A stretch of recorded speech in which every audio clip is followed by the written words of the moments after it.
തദ്ദേശ തെരഞ്ഞെടുപ്പിൽ സംസ്ഥാനത്ത് നേരിയ മുന്നേറ്റമുണ്ടാക്കാൻ സാധിച്ചെങ്കിലും തിരുവനന്തപുരം നഗരസഭയിൽ മൂന്നാമതായത് യു.ഡി.എഫിന് കനത്ത തിരിച്ചടിയായി. കെ മുരളീധരന്റെ നേതൃത്വത്തിൽ പ്രമുഖരെ അടക്കം കളത്തിലിറക്കിയെങ്കിലും കാലിടറുകയായിരുന്നു.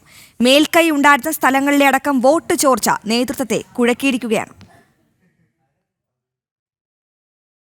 സംസ്ഥാനത്ത് മുന്നേറ്റമുണ്ടാക്കാൻ സാധിച്ചെങ്കിലും തലസ്ഥാനത്ത് പ്രതീക്ഷിച്ച വിജയം സ്വന്തമാക്കാനായില്ല.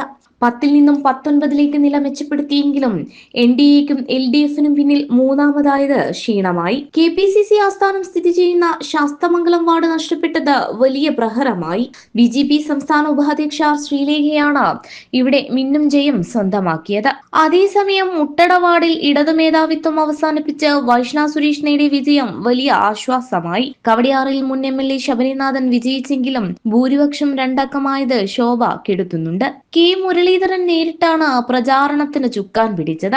കഴിഞ്ഞ തെരഞ്ഞെടുപ്പിൽ 10-ൽ ഒതുങ്ങിയ UDFന് 9 സീറ്റുകൾ അധികം നേടാനായെങ്കിലും പരീക്ഷണങ്ങൾ പലതും പാളുകയായിരുന്നു.